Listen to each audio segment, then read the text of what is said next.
예, 반갑습니다. 오늘은 우리 4월 10일입니다. 목요일. 누가복음 21장 5절부터 19절까지 말씀, 보이는 것, 보아야 할 것이라는 제목으로 말씀 나누도록 하겠습니다. 자, 오늘은 이제 성전의 운명에 대한 경고, 그리고 질문들, 이런 이야기들을 함께 같이 볼 텐데요. 먼저 읽어보겠습니다. 어떤 사람들이 성전을 가리켜 그 아름다운 돌과 헌물로 꾸민 것을 말하며 예수께서 이르시되라고 하면서 이제 성전이 이 당시에 이제 헤롯 성전의 모습을 잠깐 보여드리면 이제 주일에 한번 영상으로 좀 더 그 성전 주변의 그 마을 모습들까지 같이 한번 보여드리면서 좀 자세히 성전을 설명을 해드려 볼게요.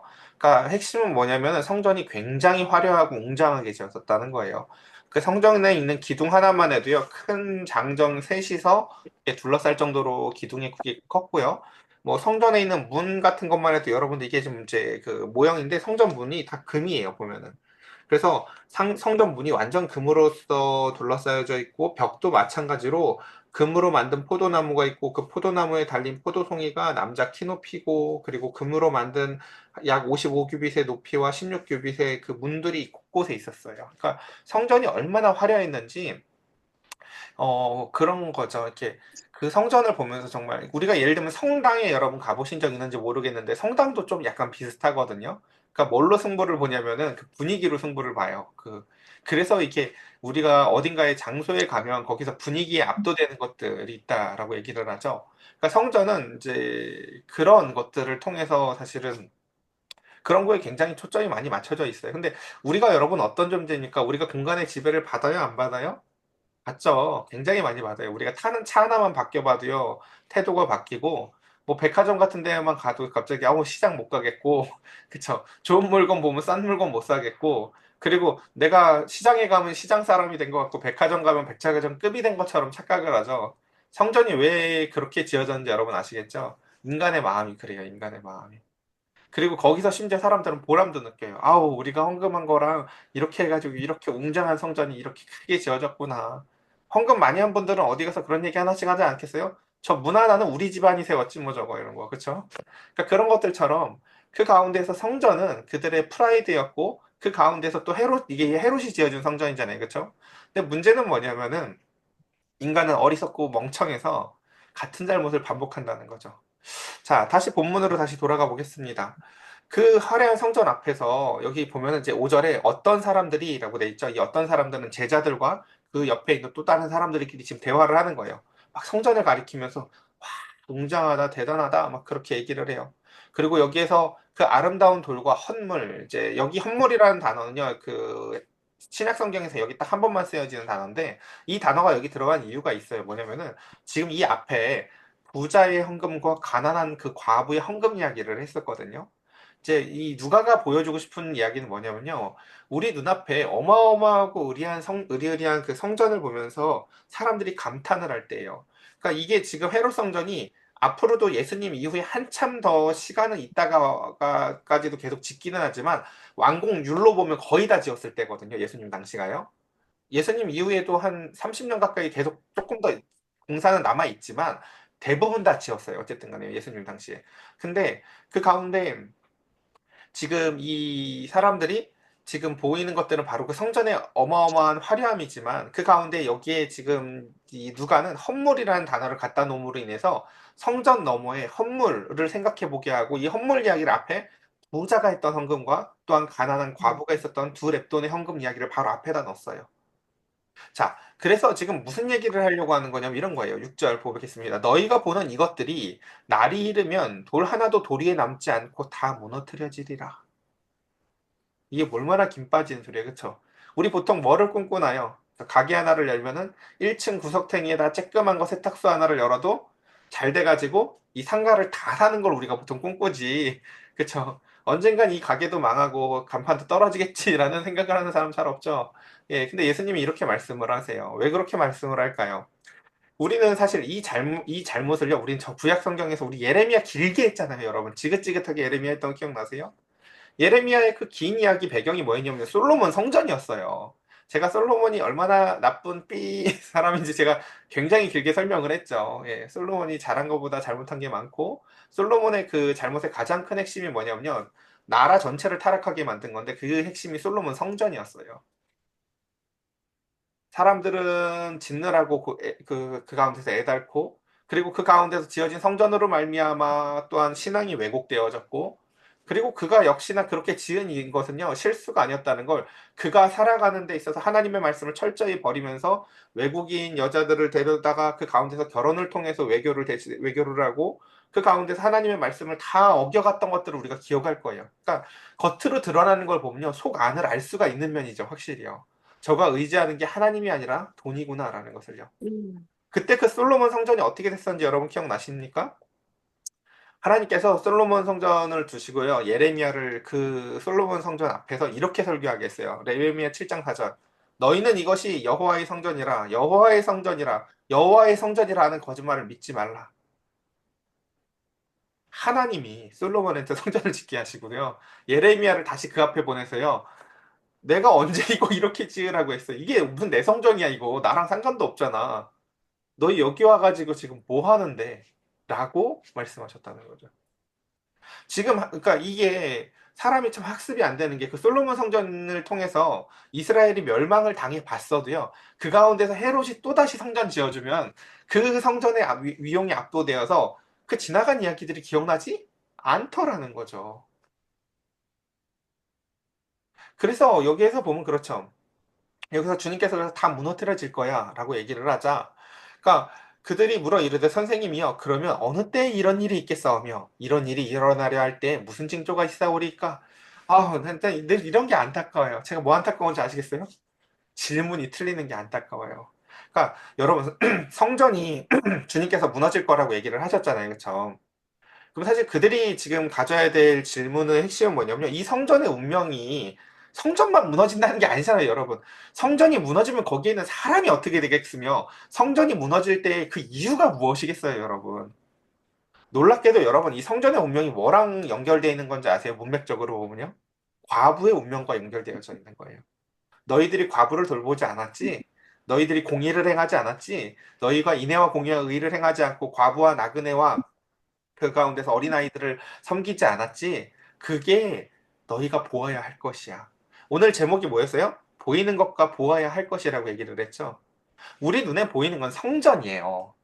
그래서 그 가운데서 야 이렇게는 해놔야지 사람들이 보고 이렇지, 이렇게는 해놔야 그 가운데서 라고 하면서 우리는 성전으로 전도를 하려고 하는지 모르겠어요. 근데 그 가운데서 하나님이 하시는 것은 무엇이라고 얘기했어요? 하나님은 하나님의 하나님됨을 드러내시는 분이라고요. 하나님의 하나님됨은 그 가운데서, 여러분 하나님이 왜 멋진 하나님인지 아세요? 저는 지금 예를 들어서 여러분들을 이렇게 보는 가운데에서 장모님이랑 우리 지선이랑 지혜를 못 봐요. 왜요? 화면을 꺼놨거든요. 난 화면 꺼놓은 사람의 얼굴은 못 봐요. 지금요. 근데 하나님은요, 지금 화면 꺼진 사람들도 다 보고 있어요. 화면 꺼진 사람들이 지금 카메라가 안 보인다고 코를 파고 있을지 뭐를 하고 있을지 이 목사는 모르지만 하나님은 다 보신다는 거죠. 하나님은 그 가운데에서 성전을 앞에 두고 성전밖에 못 보는 사람들 앞에서 그 가운데서 성전을 가지고 승부를 보려고 할 때, 하나님은 이 꺼진 화면과 같이 과부와 고아와 나그네들의 모습, 그리고 그들을 섬기는 것을 통해서 이 성전의 운명을 결정지으신 분이라는 거예요. 여러분과 저의 운명이 무엇에 달려있는지 아시겠어요? 예배 때의 모습만이 아니라 사실은 꺼진 화면과 같이 아무도 보지 않는 시간에 달려있어요. 내가 그 시간 가운데서 하나님과 어떻게 살아가냐는 것이죠. 근데 질문이 뭐예요? 지금요? 언제 그런 일이 있습니까? 내가 제발 언제 묻지 말라고 했죠. 시험 언제인지 물어보면 공부할 거냐고. 왜 자꾸 언제를 물어요? 언제를. 언제가 아니라. 그리고 뭐 그때 뭐 언제면 미리 뭐 이렇게 뭐 주식 샀다 주식 팔고 하려고 뭐 하려고 왜 언제를 물어요? 주님 그러면, 그러니까 예수님이라고 해서 저 성전을 무너뜨리고 싶겠어요? 성전이 무너지는 게 아니라 사람들이 죽는다고요. 하나님이 진짜 원하시는 것은 무엇일까요? 우리가 그럼 이 성전의 화려함 말고 봐야 될 것이 무엇입니까? 라고 물어봐야 되는 거예요. 우리가 눈여겨봐야 될 것, 우리가 압도되어야 할 것이 무엇입니까? 라고 물어야 되는 거죠. 자, 그래서 그 다음 보겠습니다. 자, 이르시되 미혹을 받지 않도록 주의하라. 많은 사람이 내 이름으로 와서 이르되 내가 그라 하며 때가 가까이 왔다 하겠으나 그들을 따르지 말라. 제일 먼저 이제 그들이 물었던 질문이 그거죠. 언제 이런 일이 있겠습니까? 뭐 이런 질문들을 하니까 주님께서 하시는 이야기가 언제라는 내용을 얘기하시기보다 핵심이 뭐예요? 첫 번째는요, 주의하라는 거예요. 미혹을 받지 않도록. 그러니까 그들이 하는 질문과 예수님의 대답이 조금 미스매치가 된다는 걸 여러분 느끼시는지 모르겠어요. 너희가 지금 알아야 될 게 언젠지가 아니라 너희는 첫 번째 미혹받지 않도록 해야 돼. 그리고 첫 번째 미혹의 대상이 사실 뭡니까? 나도 내가 메시아라라고 하는 사람들이 등장할 거고 그 가운데서 너희가 성전의 그 화려한 위용에 압도되어져서 보아야 될 게 보이지 않을 거. 이게 다 미혹이에요, 여러분. 한번 생각해 보세요. 저 앞에 우리가 했었던 누가복음의 비유. 자, 부잣집 잔치에서 늘 먹을 게 풍성해. 그래가지고 막 이렇게 기뻐. 오늘도 잘 먹고 공짜밥 잘 먹고 그리고 음악도 듣고 그러고 행복하게 갔어. 근데 그들의 운명이 저 나중에 심판을 통해서 하나님 앞에 가서 지옥에 떨어졌는데 내 운명이 어디에 달려 있었다는 게 눈에 보여요? 삭개오. 내 운명이 왜 쟤한테 달려 있었지? 쟤를 어떻게 대하느냐가 내 운명이 달려 있었던 거구나. 라는 걸요. 그딴 가서 볼 거라고요. 여러분들의 주변에 있는 사람들이 왜 소중한지 아시겠어요? 하나님이 여러분들의 운명을 결정지을 소재로 하나님의 옆에 우리를 형제 자매로 두셨기 때문에 그래요. 그래서 교회에서 우리 성도들은요, 서로가 서로에게 굉장히 소중한 존재입니다. 우리가 서로가 서로를 어떻게 대하는지가 우리의 운명을 결정짓는 굉장히 중요한 요소 중에 하나이기 때문입니다. 자, 그래서 보면은 이 앞에 또한 본문에 나왔던 게 그거였었어요. 아유, 어렵나? 한번 좀 더 해볼게요. 미혹받지 않도록 주의해라. 왜요? 자기가 메시아라고 거짓말할 사람들이 등장할 거래요. 저 앞에 그래서 예수님이 그랬었잖아요. 그 앞에 또 질문이 틀렸을 때 예수님이 또 질문 교정해줬던 게 그거였잖아요. 그들이 그 가운데서 부활에 대해서 질문하고 세금에 대해서 질문할 때 그런 질문을 할 게 아니라 왜 다윗의 후손이 이거 어제 본문이었어요. 왜 다윗이 후손인 올 메시아가 다윗도 주라고 불렀을까? 라는 이런 질문을 해야 이 메시아가 어떤 분인지를 알게 될 거 아니야. 그 메시아가 어떤 분인지 알게 되면 저 앞에서 사람들의 그 어떠한 그 마음을 그 뭔가 휘어잡고 그 가운데서 사람들의 마음을 미혹하는 사람들의 말에 휘둘리지 않으려면 질문이 좋아야 된다는 거예요. 내가 원하는 모습이 아니라 하나님의 계획이 있으시거든요. 우리가 마국간으로 오시는 마국간 그 구유에 놓이는 하나님을 원하겠어요, 여러분? 우리가 36평짜리 화려한 아파트에만 들어가 봐도 베드로처럼 찬양을 할 거예요. 주님 여기가 좋사오니 이렇게요. 어, 음, 주님 눈에는 집이 없고 노숙자들과 그 가운데에서 가정의 파괴로 인해서 고통받는 사람들, 그 가운데에서 아무도 의지할 것이 없어서 오늘도 한강다리에 찾아가고 싶은 수많은 젊은이들이 보일 거예요. 나는 거기서 교회가 복받았다, 복받았다 하면서 좋은 집과 화려한 건물 안에서 찬송을 부를지 몰라도 하나님은 저 성전이 있을 이유가 없지라고 말씀하신다고요. 그래서 그 가운데서 또한 주님께서는 그래서 종교적이고 그 다음에 정치적이고 자연적으로 일어날 징조들을 대충 이렇게 설명해 주세요. 그러면서 난리와 소요와 소문이 들을 때 두려워하지 말아라. 이 일이 먼저 있어야 돼. 끝은 곧 되지 아니하리라. 또 이르시되 민족이 민족을 나라가 나라를 대적하는 일이 일어날 거야. 종교적인 일들, 정치적인 일들, 정치적 분쟁, 그리고 곳곳에서 큰 지진과 전염병이 있겠고 또 무서운 일과 하늘로부터 큰 징조가 있으리라 라고 말씀하시면서 그 가운데서 있을 일들에 대해서 이렇게 얘기를 해 주십니다. 자, 이제 마지막 보겠습니다. 그래서 이 모든 일 전에 내 이름으로 말미암아 너희에게 손을 대어 박해하며 회당과 옥에 넘겨주며 임금과 집권자들 앞에서 끌어가려니와 이 앞에 있는 지금 이야기들이랑 이 뒤에 있는 이야기들의 다 공통점이 뭐냐면요. 눈에 보이는 그 성전의 화려함이 너희들을 지켜주지 못할 것이고, 그 가운데서 너희가 종교적이고, 그 가운데 종교적 위험이 먼저 찾아올 거고, 그러니까 우리 생각해 보세요. 교회가 아직도 뭐 한국 교회가 뭐 1,000만인지 800만인지 모르겠지만요. 숫자는 자랑하는데 이제 더 이상 자랑할 게 없게 됐죠. 정말 창피한 일인데요. 엊그저께인가? 그 이제 종교마다 그 모이는 어떤 특정한 모임들이 있었는데 올해가 불교가 최고로 많이 모였대요. 불교가 뭘 한 게 없거든요. 거기 간 사람들이 왜 불교 근데 뭐라고 분석을 하냐면요. 기독교 덕분이라고 얘기를 해요. 기독교 덕분에 불교가 종교로 보이더래요. 기독교 하는 집 보니까. 예. 그러니까 정말 그냥, 그래요. 나 뜨겁고 정말 할 말이 없어요. 숫자를 자랑할 때가 아니라니까요. 우리가 얼마나 많이 모일 수 있는지 세를 과시할 때 세상이, 기독교 세구나, 이러지 않는다니까요. 기독교가 기독교다워지는 것은요, 이미 2000년 전에 죽으신 예수 그리스도의 삶의 방식을 똑같이 구현해 나아가면서 살아가는 이상한 사람들이 생겨날 때예요. 쟤네들은 쟤네들도 저렇게 살다라는 것이죠. 교회 건물을 화려하게 지은 다음에 그걸 가지고 강남에 이렇게 큰 예배당을 세우게 하신 하나님을 찬양한다고 해서요, 세상은 그거 부럽다고 하지 않아요. 세상은 똑같네 라고 생각한다니까요. 그래서 보면은 이제 마지막 보겠습니다. 이 모든 일 전에 내 이름으로 말미암아 너희에게 손을 대어 박해와 이런 일들, 이제 곧 고난이 있을 것을 먼저 말씀하셨어요. 왜요? 예수님의 길을 걸을 때 걷게 되는, 즉 경험하게 되는 중요한 것 중에 하나가 뭐냐면요, 예수님의 경험을 함께 같이 체현하게 돼요. 여러분, 우리가 한번 생각해 보자고요. 예수님처럼 우리가 사랑한다. 혹은 꿈속에서 우리 예를 들어 희수에게 하나님이 복음의 뜨거운 마음을 주셨다고 봅시다. 그래서 희수 마음에 내가 전에는 듣기만 했는데 하나님을 본 것처럼 이제 뜨거운 마음이 생겼다고 쳐보자고요. 그리고 한 번도 안 해본 짓을 우리가 희수가 나가서 해본다고 하는 거죠. 혹시 우리의 삶에 있어서 진짜 기쁜 소식이 뭔지 아십니까?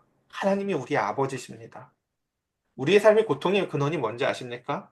우리가 사실은 다 고장난 죄가 있기 때문입니다.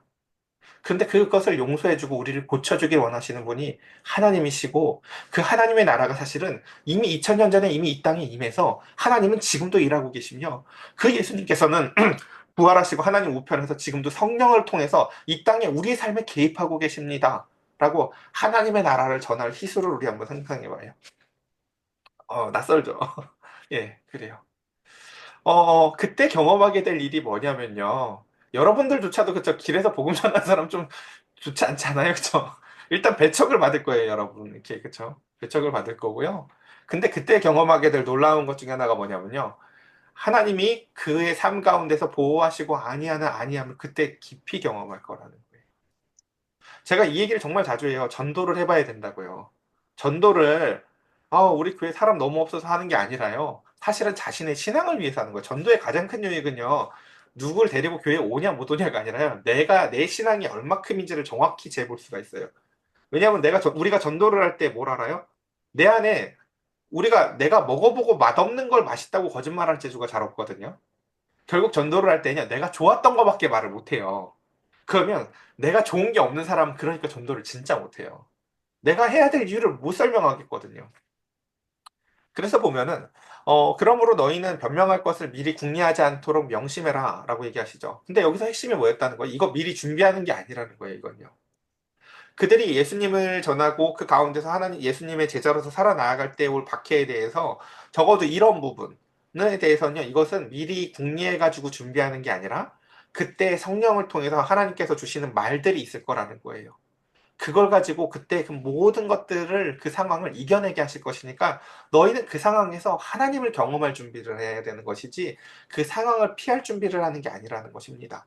그래서 내가 너희에게 모든 대적이 능히 대항하거나 변박할 수 없는 구변과 지혜를 너희에게 주시리라. 사도행전에서 보면 딱 스데반이 그래요. 스데반이 원래 설교를 저렇게 잘했을까요? 아니에요. 성령을 받음을 통해서요. 하나님이 스데반의 마음속에서 구약 성경이 꿰뚫어지는 은혜를 줘요. 그래서 구약 성경 전체를요, 그냥 아브라함도 이방인이었어 라는 키워드 하나를 가지고 구약 성경 전체를 설교해 나아가며, 그러니까 뭐 더 이상 논리에 어디에 빠져나갈 구멍이 없어요. 그 스데반이 그 가운데서 하나님의 은총 가운데서 그들의 마음을 찔리게 하는 설교를 했었죠. 그리고 돌 맞으면서 그 가운데서 불구하고 하나님께서 스테반이 돌을 맞을 때, 그쵸? 마치 우리가 생각하는 제일 좋은 이상형 원래 다니엘이잖아요. 그쵸? 안 돼! 하고 막 불에서 건져주고 막 사자임 받고 이런 거 해주셔야듯이 돌을 딱 안 돼! 하고 막아주시는 게 아니라요. 뭐예요? 스테반한테는요? 얘야, 네가 곧 올 곳을 봐라. 라고 하면 하늘의 문을 열어주시는 방식으로, 그러니까 하늘의 문을 열어주시는 것서 보여주심으로 인해서 위로하시는 것도 하나님의 방식이고요. 풀무불 가운데서 건져주시는 것도 하나님의 방식일 수 있어요. 누구는 하나님이 사랑하고 누구는 하나님이 사랑하지 않는 게 아니에요. 하나님의 사랑은요, 다니엘처럼도 사랑하고 스데반처럼도 사랑합니다. 그래서 핍박 속에서 하나님의 개입이 하나님이 함께하고 계시다는 증거가 될 것입니다. 자, 마지막 그래서 제일 이제 심각한 부분 사실 요 부분인데 이거예요. 근데 중요한 건 심지어 부모와 형제와 친척과 벗이 너희를 넘겨주어 너희 중에 몇을 죽이게 할 거야. 주님은요, 다른 것들에 대해서는 모르겠지만 이건 좀 준비를 해야 된다고 얘기를 해요. 그러니까 인간이 가질 제일 큰 고통이 뭡니까? 나를 그냥 싫어하는 사람이 아니라요. 내가 애정하는 사람이 나를 싫어할 때거든요. 네, 그렇죠. 우리가 어디 가가지고 그냥 날 싫어하는 사람은요, 우리 그런 이야기 하거든요. 우리 희수한테도 그런 사람 있는지 모르겠네, 일하면서. 어디를 가나 나를 싫어하는 놈 한 놈씩은 꼭 있습니다. 이거 잠언에 써 있어요. 이거 잠언에 나와 있는 진리예요, 이거요. 이건 내가 잘못해서가 아니라요. 그냥 나를 좋아하는 사람도 있고요. 그냥 나를 싫어하는 사람 원래 있어요. 근데 그것에 대해서야 우리가 크게 신경 쓸 바가 아닌데, 내가 복음을 믿음으로 말미암아 그 가운데서 내 가족과 그 가운데서 이런 일이 있을 수 있다라는 것이죠. 그것을 너희들은 미리 준비하고 생각해 보라는 것이에요. 그러면서 17절 또 너희가 내 이름으로 말미암아 모든 사람에게 미움을 받을 것이나 모든 사람 이건 과장법이에요. 어쨌든 미움을 받겠죠. 그러니까 당연히 이런 핍박이 있을 거라는 걸 너희들 생각하면서 이 일을 해야 돼라는 것이에요. 여러분 아침에 일을 나갈 때, 자 오늘 예를 들어서 희수가 또 일을 하러 갈 거 아니에요. 또는 아까 이제 언니가 뭐 공부를 하러 가죠. 그럼 뭐가 있을 걸 알아요? 아, 이제 몇 시간 동안은 꼼짝없이 나 이 일할 거구나라는 거 알잖아요. 그쵸? 나 다른 일 집중할 수 없고 이 일을 하기 위해서 가는 거잖아요. 근데 너희가 예수 그리스도를 전하러 가면 꼼짝없이 그 가운데서 예수님이 가신 그 길을 뒤따라간다는 걸 너희도 당연히 계산해야 된다는 거예요. 예수님은 십자가의 길이고 우리는 영광의 길이 따로 있는 게 아니라요. 예수님이 가신 고난의 뒤에 영광이 있었던 것처럼 우리가 그 예수님을 따라간다면 우리에게도 동일한 경험들이 있을 거라는 거죠. 그래서 보면은 그런 일들이 벌어지겠지만 18절 너희의 머리털 하나도 상하지 아니하리라. 너희의 인내로 너희의 영혼을 얻으리라. 그러니까 여기서 그러니까 그쵸. 주님께서 뭐라고 해요? 그런 고난의 상황 가운데서도 머리털도 상하지 않을 거라고 얘기했는데 여러분이 예를 들어서 복음을 전하다가 뺨을 맞고 왔다고 쳐보자고요. 자, 그럼 이 18절 어떻게 할 거예요? 주님, 머리털은 안 상했는데 뺨을 맞았어요. 뭐 이럴 거예요. 제 농담이 아니라 진짜 복음 전하면서 뺨 맞은 목사님들 얘기를 제가 많이 들었어요. 그러니까 제가 아는 한 목사님도요, 복음을 전하는데 어떤 분이 뺨을 때리셨는데 그 목사님의 엄마가 그걸 보신 거예요. 아무리 내가 예수님을 사랑해도 내 아들이 뺨 맞는 건 못 보겠는 거죠. 그래가지고, 야, 씨, 저런 집안이, 뭐, 그쵸.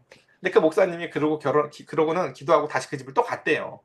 그러니까 예수를 믿는다는 게, 그러니까 여기서 머리털도 안 상한다는 게 진짜 그런 의미는 아니겠죠. 머리털도 안 상한다고 했는데 우리 스테반 돌 맞아 죽는 거 알잖아요. 그렇죠? 하나님께서 여기서 우리를 지키시겠다고 하는 거는요. 우리의 영혼과 우리의 마음이에요. 이상하네. 오른뺨을 맞았는데 왼뺨을 대도 될 것 같은 이상한 성령 충만함을 경험하는 거죠. 왜 기분이 안 나쁘지? 그 가운데서 나와 함께하고 계신, 나는 지금 뺨 하나를 맞아도 이런데, 주님은 채찍을 마셨을 때 어땠을까? 주님은 베드로가 나 모른다고 도망갔을 때 어땠을까? 라고 체휼할 거라는 거죠. 주님의 마음을요. 그러니까 가장 주님과 가까워지는 사람이 되는 거예요. 그 길 속에서 말입니다. 자, 그래서 주님께서 이렇게도 말씀하셨었어요. 몸을 죽일 수 있으나 그 이상을 할 수 없는 자들을 두려워하지 말고 너희의 영혼의 모든 것을 갖고 계신 하나님을 두려워해라 라고 말씀하셨습니다. 자, 이제 오늘 말씀을 정리해 보겠습니다. 그래요. 참, 기독교가 어떤 면에서 보면은 참 매력이 없는 부분일 수도 있어요. 이런 이야기들이요. 고난 이야기를 할 때마다 늘 그래요. 고난은 짧고 영광을 길게 설명하는 편이 많은데, 고난 속에 영광이 있습니다. 고난 속에서 우리가 복음을 전해 볼 때, 그러니까 정말 하나님한테 맡기고 하시는 거예요, 고난은요. 그러니까 전도는 특히 진짜 이렇게 잘 전략을 짜서 관계 가운데서 하는 모습이 아니라요. 그 가운데서 정말 씨 뿌릴 때 우리는 어느 밭이 좋은 밭일지 모릅니다. 그저 하나님의 말씀을 뿌려보는 거죠. 그리고 성령께서 일을 하시면 우리가 지금도 내가 애쓰는 사람이 교회에 나오는 것이 아니라 그 가운데서 내가 생각지 못했던 사람들이 교회에 오는 것들을 보면서 정말 뭐, 이렇게 우리가 아무리 뭐 씨를 뿌리고 뭐 한다고 하더라도 그 가운데서 자라게 하시는 분이 하나님이라는 것을 우리가 알게 될 것입니다. 여러분들의 10년 가운데에서 온 세상이 하나님의 받침을 기억하며 우리가 그 가운데 더 이상 이 성전, 우리가 우리의 손안에 달린 솔로몬 성전 같은 헤롯 성전 같은 이런 성전에 목을 매는 것이 아니라 과부의 마음이 성전이라는 것을 기억하고 나그네의 마음이 그 가운데서 약한 자들을 돌보는 것이 곧 우리 성전의 운명이 그곳에 달려 있다는 것을 꼭 기억하시면서 저 여러분들 한 사람 한 사람 주님 앞에서 주님, 내가 봐야 될 것이 보이는 삶을 살 수 있게 해달라고. 그리고 그 가운데서 주님을 옆에 따라가면서 주님을 따라간 자들만 볼 수 있는 그 은총을 바라보면서 주의 말씀을 알고 살게 해달라고 우리 이 시간 함께 같이 기도합시다.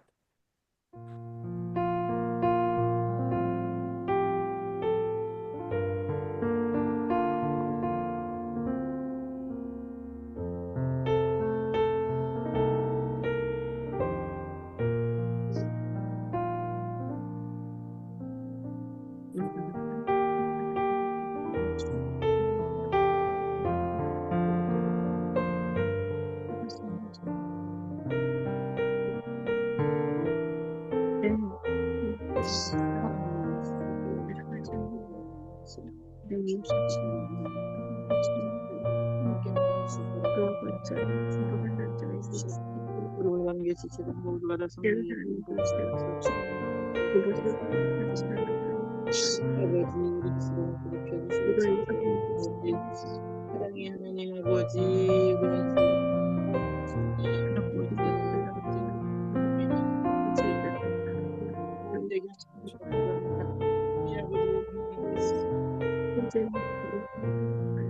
아버지, 우리 아버지 정말기도 너무 필요하고 우리 아버지 주님, 아버지 우리 하나님 아버지 아버지 성령으로 주시옵소서.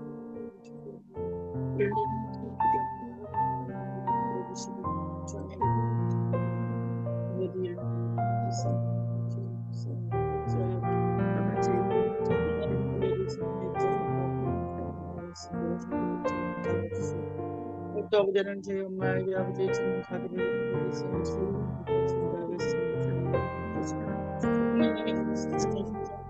아버지 함께 하셔서 그 아버지 딸이 이렇게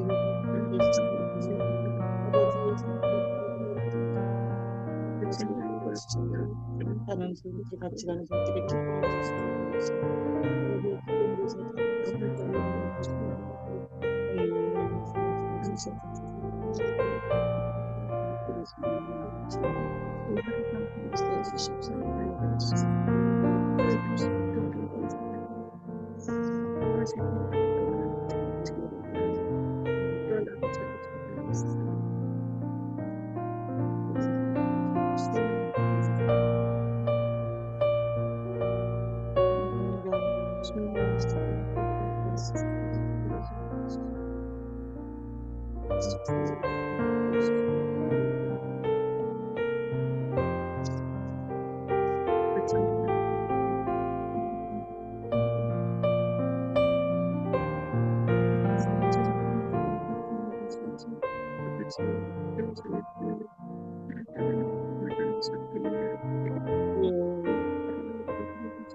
제가 기도드리겠습니다.